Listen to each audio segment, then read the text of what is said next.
السلام علیکم ډاکټر صاحبانو، په دې امید چې روغ جوړ او د صحت په جام پټ اوسئ. ډاکټر صاحبان راځو زمونږ خپل اخرینی ټایپ ته.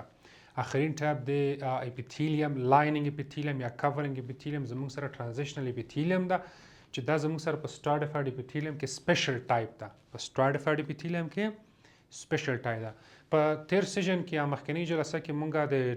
د سټراتیفایډ اپیتیلیم هغه نور ډولونه باندې خبره وشوه، د هغوی په لوکیشنو باندې، د هغوی په فنکشن باندې هغه ټول بحث وشو. اوس راځو د سټراتیفایډ اخرینی ټایپ سپیشل ټایپ چې هغه ترانزیشنل اپیتیلیم ده، په هغه باندې بحث کوو. ښه، دې کې ډېرې خبرې نشته ډاکټر صاحب، یو څو پوینټونه دي چې دغه پوینټونه ته په ذهن کې وساتې، بس نور کفایت کوي انشاءالله. دې کې ډېر بحث ډېر خاص څه نشته. بیا دغه ترانزیشنل اپیتیلیم باره کې تاسو نور ډیټیل کې هم چې کله مونږ انشاءالله د یورینري مثلا یوروجینیټل سیستم ته لاړو، کډنی مثلا یورینري بلاډر او دغه شیان هم چې ویلي، هلته ځان ته سیستمیک هیسټولوژي کې په سیستمیک هیسټولوژي کې چې هر سیستم موږ ځان ته سټډي کوو، په هغه کې بیا انشاءالله تاسو نور هم دې ته متوجه کېدلی شئ. ښه ډاکټر صاحب، اول تاسو دې د شیپ سره اشنا شئ، د شکل سره. دا به داسې اپیتیلیم وي، ډاکټر صاحب نوم نه معلوم ده، سټراتیفایډ مولټیپل لیئرز لري، صحیح ده. نو موږ سره به دلته ډاکټر صاحب داسې اپیتیلیم وي چې موږ به داسې یو بیس ممبرین لرو، صحیح ده. په دې بیس ممبرین کې ډاکټر صاحب دا بیزل سیلز دی، دا بیزل لاندینی سیلز دا موستلی کیوبایډلی یا کولومنري، دومره فرق نه کوي، دې ته به نه متوجه کېږي خاص. بره سیل په همدغه ترتیب یا کولومنري یا کیوبایډلی یا مطلب فرق کوي، خو هغه ټاپ موست. نو تاسو زه نور لیر نه رسموم ډاکټر صاحب، زموږ سره ترانزیشنل اپیتیلیم اکثره شپږ لیر لري، تقریبا شپږ لیر پورې راځي، 6 لیئرز، صحیح ده. خو لیر کم او زیات کېدلی شي، خو په ټوله کې عموما زموږ سره شپږ لیر کې راځي. نو راځي تاسو ته شپږ لیر هلته نه رسموم، خو دومره چې تاسو په دې ترانزیشنل اپیتیلیم لږ شیپ سره اشنا شئ، تاسو ته یو څو لیر بس همغه کفایت کوي، صحیح ده. نو د کله ډاکټر صاحب مونږ ویلو چې سټراتیفایډ اپیتیلیم به مونږ چې نه پیدا کوو د ټاپ موست لیر نه. ټاپ موست سیل ته به ګورو چې هغه کوم شیپ کې وو، بس هغه نوم به ورکوو. دې ټاپ موست سیل فرق کوي، دا نه سکویمس دی، نه کولومنر دی، نه کیوبایډل دی. دا چې داسې ډوم لایک شکل لري، څه رقم ډوم لایک ګمبز رقم شکل لري، ګمبز رقم ډوم لایک امبریلا سټرکچر لري. نو دې ته په کتابونو کې امبریلا سیل هم وایي، امبریلا، صحیح ده. دې ته څه وایي ډاکټر صاحب؟ دې ته امبریلا سیل هم ویل کېږي. د نیوکلای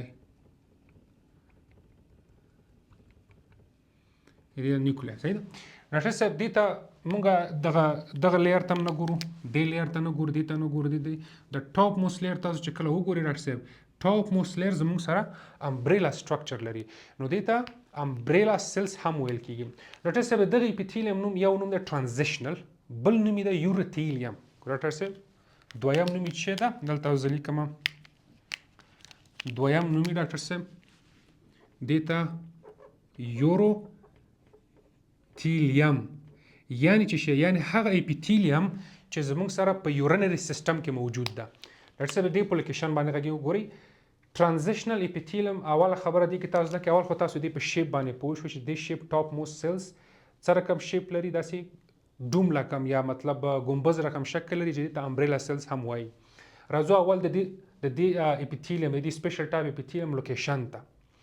لوکیشن یې چیرته ده؟ اوله خبره دا ده چې دې لوکیشن مخصوصا ایکسکلوسیولی مخصوصا په یوروجینیټل سیستم کې ده. په کوم سیستم کې ده؟ په یوروجینیټل سیستم کې. یوروجینیټل سیستم زموږ سره کوم سیستم ده؟ یوروجینیټل سیستم هغه سیستم ده چې هلته زموږ سره یورین اکسکریټ کیږي، دغه ځای نه بهر وځي، فلټریشن وشي، بیا هغه اکسکریټ شي بهر شي. لکه هغه کې څه شامل دی چې زموږ سره مثلا کډنی دی، مطلب یورترا او همدغه ترتیب زموږ سره یورینري بلاډر. نو هغه سیستم ځان ته یو سیستم ده چې ګردې او مثانې چې ورته وایي، نو دغه سیستم ته یوروجینیټل سیستم وایي، صحیح ده. نو دغه ترانزیشنل اپیتیلیم یوازې زموږ سره چیرته موجود دي؟ دا په یوروجینیټل سیستم کې موجود دي. ښه، لوکیشن باندې تاسو کله پوه شئ، اوس دې په نوم باندې تاسو پوهېدلی شئ چې ولې دې ته ترانزیشنل وایي. ترانزیشنل معنا دا چې خپل شیپ ته یا خپل شکل ته تغییر ورکول، صحیح ده. لکه د یو شیپ نه بل شیپ ته موقتا اوړېدل او بیرته خپل حالت ته مثلا ریورس کېدل، صحیح ده. نو دې ته ویل کېږي ترانزیشن. نو دغه اپیتیلیم ته ولې ترانزیشنل ویل کېږي؟ دې ته ځکه ترانزیشنل ویل کېږي ډاکټر صاحب چې دا یوازینی هغه اپیتیلیم ده چې کله مطلب ډاکټر صاحب دغه جست ان اگزامپل تاسو واخلئ ښه متوجه شئ ډاکټر صاحب دا زموږ سره مثلا کډني شو صحیح ده دا زموږ سره کډني شو دوه دانې کډني دا کډني شو صحیح ده دا زموږ سره ډاکټر صاحب څه شی شو دا زموږ سره کډنیز شول دا زموږ سره څه شو دا زموږ سره یورینري بلیډر شو دغه یورینري بلیډر ته څه راځي ښه د خبرو ته متوجه شئ تاسو زه یو فاسټ ډایګرام رسم کوم چې تاسو پوه شئ ډاکټر صاحب دغه کله چې زموږ سره رګونه دي ښه مثلا دا رګ ده دا ویزل دي ویزلز صحیح ده نو دا ویزلز څه وکړي ډاکټر صاحب په دې ویزلز کې زموږ سره څه راشي وینه راشي وینه د کډني ته ننوځي په کډني کې زموږ سره څه دي زموږ سره نفرون دي ښه دې خبرو ته تاسو متوجه شئ زموږ سره څه دي زموږ سره فنکشنل یونټ دي چې هغه ته څه ویل کېږي هغه ته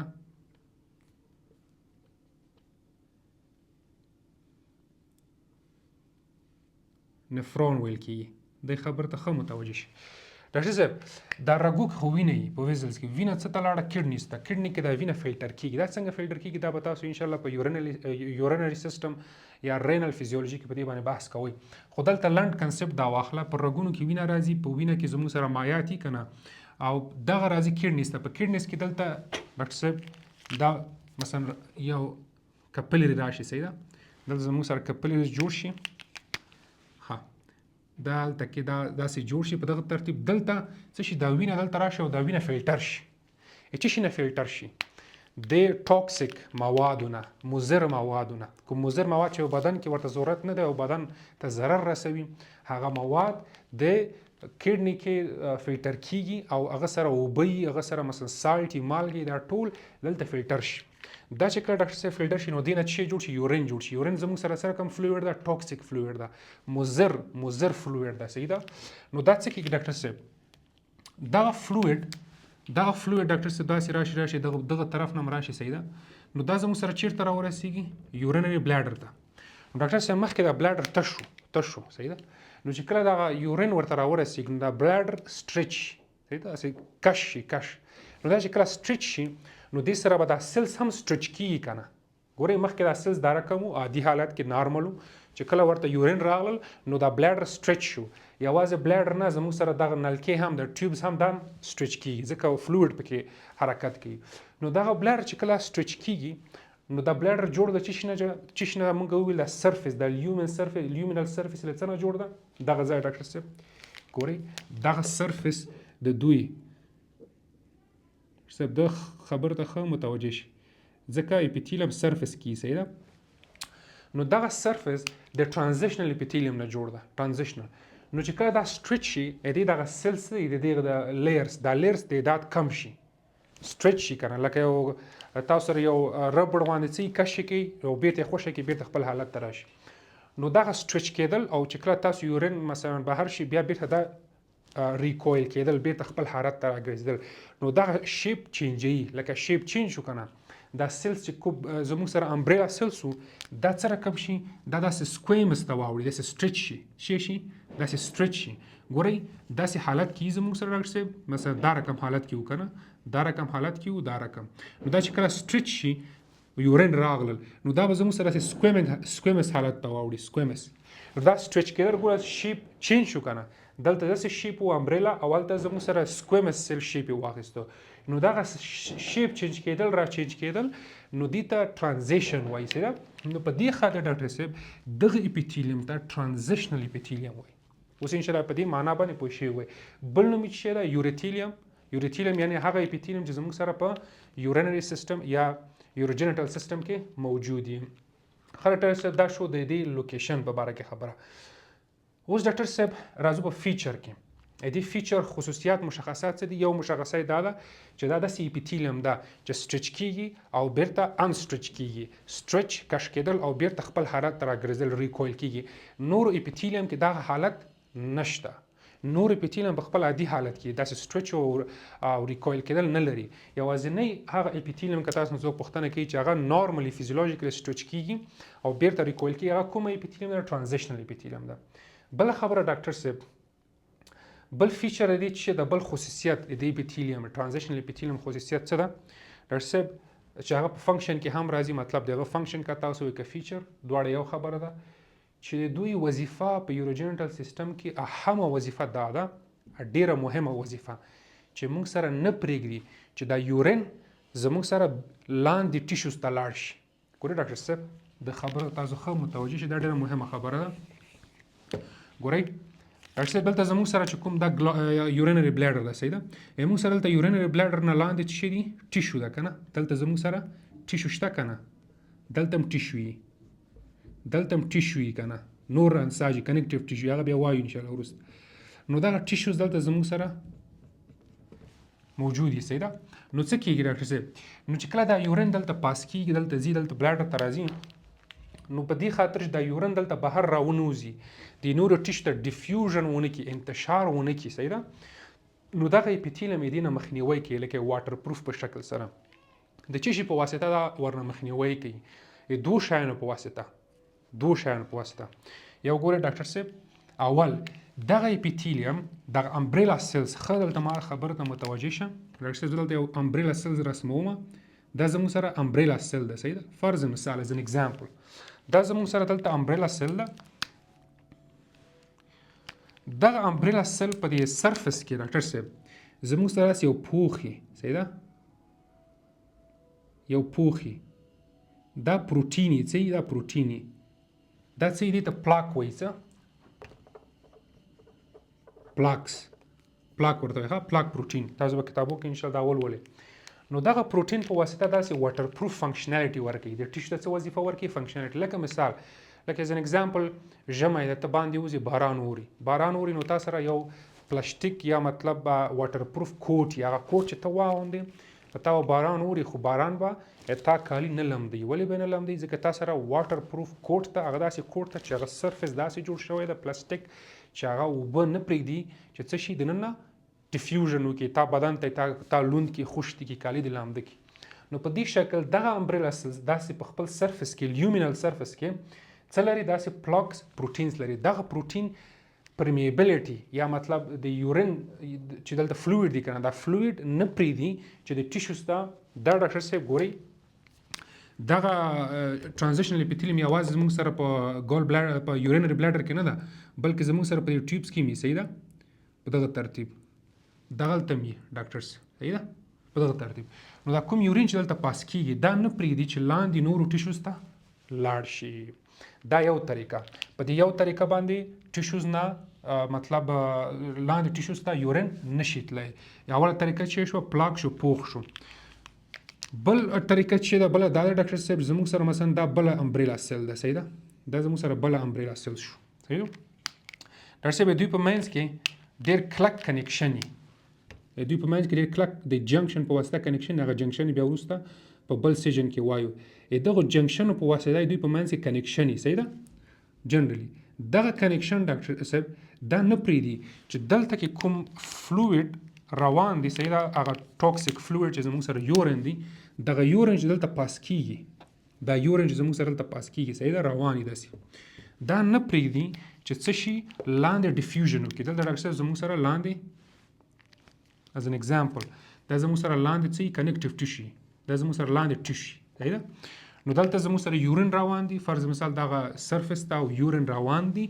نو په دوه طریقو په دوه میتودونو باندې دا یورین لکه اجازه نه ورکول کېږي چې لاندې تیر شي اول خو دا ده چې د سیل ټو سیل په منځ کې دا جنکشن ډېر کلک جنکشن ده صحیح ده دغه جنکشن چې کوم ده دا جنکشن ډېر کلک ده او مواد ورنه نشي تېرېدی او دوهمه خبره دا ده چې دوی په سرفس کې زموږ سره څه دي پلاکس دي پلاک پروتین او دغه پلاک پروتین دې ته اجازه نه ورکوي چې د مواد تیر شي دوی ازه لکه واټر پروف په رقم فنکشنالټي کوي ښه ډاکټر صاحب دا سټرچ ریکول څنګه کېږي ښه متوجه شئ زه تاسو ته دا سیل یو پې رسم کوم دا په ان سټرچ او سټرچ حالت کې ګورئ ډاکټر صاحب از ان اگزامپل دا یورینري بلیډر ده او موږ داسې اگزامپل اخلو چې په یورینري بلیډر کې تر اوسه پورې یورین نشته تشه یورینري بلیډر ده نو په تش یورینري بلیډر کې موږ سره امبریلا سیل دا رقمي صحیح ده دا امبریلا سیل شو صحیح ده امبریلا سیل غټي رسم کې چې تاسو ښه متوجه شئ امبریلا سیل دا زموږ سره امبریلا سیل شو ښه ډاکټر اوس ډاکټر صاحب په دغه امبریلا سیل کې زموږ سره دا ویزیکل کڅوړې ته وایي. ګوره دا ممبرین چې کله سر راټوله شي د امبریلا سیل ممبرین دا داسې کڅوړې جوړې کې په خپل لیومینر سرفس کې. دا کڅوړې لکه خپله دا ممبرین خو مطلب اضافه شوي لاندې سایټوپلازم ته لکه قات شوي بند شوي. صحیح ده؟ نو لکه دا کالي دی که نه سافت دی، نو دا کالي که زه سې راټول کړم ګوره داسې بند شي تاو شي. نو دا ممبرین هم داسې چې راټوله شي او امټي مثلا دغه بلیډر زموږ سره امټي ده یا یورین نشته، نو دا امبریلا سیل چې کوم په دې سرفس کې پراته دي دا دغه ممبرین د سر راټوله کی. نو دا چې راټول شي ډاکټر صاحب دغه شکل ته متوجه شي، ځکه دا زیاتره سټوډنټس کنفیوز کیږي کله چې دوی کتاب لولي. نو زموږ سره دا پلاک صحیح ده، پلاک پروتین صحیح ده. دغه پلاک پروتین زموږ سره هغه اضافه چې کوم راټول شي هغه زموږ سره په دې ویزیکل کې څه شي فولډ شي. فولډ څه معنی؟ تاو یعنی مثلا د سر راغونډ شي. صحیح ده؟ نو دا چې دلته راغونډ شي او دلته کې خپل نور هغه کوم چې موجود دي دلته داسې موجود شي. نو دغه ویزیکل ته فیوزیفارم وایي. صحیح ده؟ فیوزیفارم. نو اوس ډاکټر صاحب دا زموږ سره انسټریچ حالت دی. ګورئ دغه زموږ سره ویزیکل شو، دا ویزیکل شو او په دې ویزیکل کې زموږ سره پلاک پروتین ذخیره په شکل موجود دي د سټریچ کېدلو حالت ته ځان تیاري. نو اوس ګورئ ډاکټر صاحب چې کله اوس یورین راشي، چې کله زموږ سره په یورینري بلیډر او په دغه ترتیب یوروجنټل سیستم کې زموږ سره یورین راشي او دا ټیشو سټریچ کېدل باندې شروع وکړي سټریچ، نو دا سټریچ کېدل څه رقم حالت ته وړي ډاکټر صاحب؟ اوس د امبریلا سیل کوم حالت ته وړي؟ امبریلا سیل زموږ سره سټریچ شي. څه شي؟ سټریچ شي. دا رقم سټریچ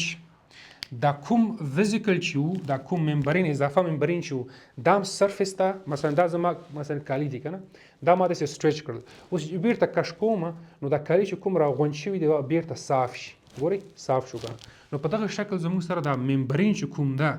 د دې امبریلا سیل ممبرین دا چې کله سټریچ شي نو دا ویزیکلز دا بر سرفیس ته راشي او زموږ سره ټوټل سرفیس ایریا زیاته کی. نو دغه وجه ده زیاتره چې زموږ سره دغه ترانزیشنل اپیتیلیم کش کېدو خاصیت لرلی شي. نو اوس ګورئ ډاکټر صاحب دا چې کله هغه شي نو دلته به زموږ سره ویزیکل نه وي او دا کوم چې فولډډ پلاکس وو دا به هم را بهر شي. هغه کوم اضافه سرفیس چې را ایجاد شوي ده هغه به داسې زموږ سره پوښ کړي. نو دلته کې چې کوم فلویډ روان دي دلته خو فلویډ نه و مخکې که نه، اوس چې دا کوم یورین چې روان دي دا یورین به دلته نشي تېرېدی، دا یورین به نشي تېرېدی. صحیح ده؟ نو په دغه ترتیب سره ډاکټر صاحب ترانزیشنل اپیتیلیم فنکشنالیټي کوي. خبره اوږده نه شي دا په دې خاطر تاسو ایکسپلین ما لږ ډیپ ډیټیل کې لاړم چې تاسو د دې په هغه معنا ښه پوه شئ چې کله بیا تاسو بک لولئ نو تاسو کنفیوز نه شئ. لوکیشن د ترانزیشن اپیتیلیم ولې ترانزیشنل ده؟ ځکه خپل شیپ چینجوي. سټریچ ریکوایل نو دې خاطر ورته ترانزیشنل وایي. ترانزیشنل معنا چې یو شیپ نه بل شیپ ته یو ټیشو راوړي نو دې ته ترانزیشن وایي. صحیح ده؟ بل نوم دویم نوم یې چې ده یوریتیلیم. ولې یوریتیلیم؟ ځکه چې زموږ سره په یوروجنټل سیستم کې موقعیت لري. دا لوکیشن شو. صحیح ده؟ په همدغه ترتیب فیچرز کې کار شو ډاکټر صاحب. په فیچر کې هم دا خبره وکړله یا فنکشنالیټي کې زموږ سره ډاکټر صاحب چې دا داسې یو خاصیت لري چې دوی پلاکس لري پروټین، هغه پروټین واټر پروف شکل کې چې نه پرېږدي زموږ سره یورین. دوی دا فیچر دی چې نه پرېږدي یورین یا فنکشن چې دا یورین زموږ سره لاندې ټیشوز ته لاړ شي په دوه میکانیزمونو. یو دا چې د سیل ټو سیل امبریلا سیلز ترمنځ ټایټ کنیکشن هغه جنکشن بیا وایي سره هم جنکشن په نیکسټ سیشن کې، او بل طریقه دا ده چې زموږ سره پلاک پروټین او داسې عمل کې لکه واټر پروف انالوجي واخلئ. انالوجي چې کله ته یو هغه د رین کوټ چې ورته وایي د باران په موسم کې چې اغوستل کېږي او تا کلی نه لمدوي. اوس ډاکټر صاحب یو میډیکل اپلیکیشن هم زده کړئ. میډیکل اپلیکیشن دا ده مطلب کلینیکل پوینټ یا مطلب هغه میډیکل اپلیکیشن چې تاسو په بدن کې د کوم چې کمی راشي څه مشکل ایجادولی شي، کوم مریضي ایجادولی شي، نو دا ښه یو نیم میډیکل پوینټ یو نیم میډیکل اپلیکیشن چې تاسو ورو ورو د کلینیکل سایډ سره عادت شي. ډاکټر صاحب زموږ سره ویټامین ده په څه په نوم ویټامین ای. زموږ سره ویټامین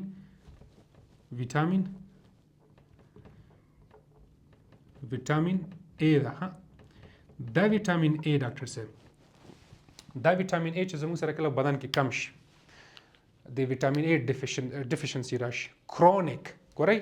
یو اکیوټي شارټ ټایم، مطلب شارټ ټایم دا معنی چې تا یو داسې خوراک ونه کړي چې مطلب لږ څه وخته پورې چې هغه کې ویټامین ای نه وي که نه، نو تا په بدن کې ویټامین ای ډیفیشنسي وشوه خو لږ وروسته بیا بیرته داسې خوراک وکړو چې هغه کې ویټامین ای موجود و، نو داسې خاص مشکل نه ایجادوي. خو یو داسې حالت چې کرونیک داسې چې لانګ ټایم لکه ډیر وخت پورې تا په بدن کې ویټامین A نشته او ویټامین A ډیفیشنسي موجوده ده. نور پرابلمز به می خو دغه یو پرابلم تاسو فعلا د دې درس سره ریلیټډ ده دا په ذهن کې وساتئ چې کله ویټامین A ډیفیشنسي وشي زموږ سره په بدن کې ډاکټر صاحب نو په دغه حالت کې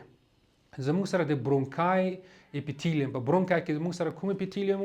سودو سټراتیفاید اپیتیلیوم زموږ سره د برونکای اپیتیلیوم او زموږ سره د ترانزیشنل اپیتیلیوم دغه دوه اپیتیلیوم کوم حالت ته وړي شکل چینجوي میټاپلازیا کوي څه کوي میټاپلازیا دغه دوه اپیتیلیوم چې یو برونکای کې د سودو سټراتیفاید او بل زموږ سره په یوروجینیټل سیستم کې د چې هغه ترانزیشنل اپیتیلیوم ده دغه دوه اپیتیلیوم خپل حالت چینجوي خپل شیپ چینجوي کوم حالت ته چینجوي سټراتیفاید سکویمس اپیتیلیوم ته ګورئ ډاکټر صاحب دا پوینټس در سره ولیکئ چې دلته په تاسو ولیکم ویټامین A ډیفیشنسي کې زموږ سره pseudo stratified plus transitional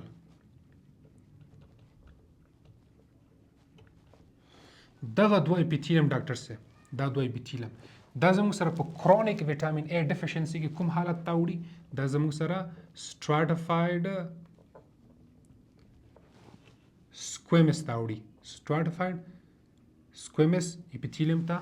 اوړي نو دا یو میډیکل اپلیکیشن دا چې ولې اوړي دا وجه لري خو دا وجه دلته نه بیانوم ځکه ټایم ډیر اخلي هغه دا دی چې تاسو کله مالیکولر بایولوژي وایي مالیکولر بایولوژي کې زموږ سره ډي ان اے دپاره جینز چې موږ کوم لرو جینز کوډینګ سیسټم نو دا کوم شیان چې زموږ سره کوم پروټین هر څه جوړیږي دا د جین د اکټیویټ کېدلو په واسطه مثلا جین اکټیویټ شي سیګنال ورته ورسي هغه جین مثلا هغه وشي ترانسکرپشن دا پروسس یې کنه دا چې کله وشي پروټین جوړ شي نو سل هغه ځان ته لوی بحث دی هغه مالیکولر بایولوژي کې ده نو هغه دلته کې نه لولو نو د دغه دوه اپیتیلیوم چې یو ترانزیشنل دی او زموږ سره سټراتیفاید سورو سټراتیفاید په برونکای کې دغه دوه اپیتیلیوم ویټامین A ډیپندنت دي چې دوی مثلا دا سیګنال نیوکلیس ته ورسیږي ډي ان اے ته چې دا رقم اپیتیلیوم باید جوړ شي نو چې کله دا موجود نه وي ویټامین A په حالت کې دغه دوه اپیتیلیوم زموږ سره سټراتیفاید سکویمس ته اوړي نو دا زموږ د سټراتیفاید سیژن کمپلیټ شو ډاکټر صاحب زموږ سره ممبرین یا ممبرینس یا زموږ سره کورینګ یا لایننګ اپیتیلیوم دا په مکمل معنا سره خلاص شو ډاکټر صاحب موږ په نیمینګ باندې پوه شو دلته کې زمونږ نیمینګ سیژن کمپلیټ شو زمونږ فیچرز باندې پوه شو د اپیتیلیوم زمونږ سره چې کوم ټایپ په لایننګ یا کورینګ یا ممبرینس اپیتیلیوم کې هغه هم خلاص شو زمونږ سره چې کومې لوکیشن وي چې مطلب دا ووایو چې دا کوم اپیتیلیوم په کوم ځای کې موقعیت لري دغه لوکیشن هم کمپلیټ شولې زمونږ سره دغه اپیتیلیوم دغه سیژن دا ټاپکس کمپلیټ شو مونږ باندې ان شاء الله د نیکست سیژن کې اپیتیلیوم پارت 2 نه سٹارټ اخلو په کې به چې زموږ سره د اپیتیلیوم په منځ کې چې کوم جنکشن دي یا کوم اټیچمنټ لري په هغه باندې به ان شاء الله بحث کوو فعلا ښه وخت ولرئ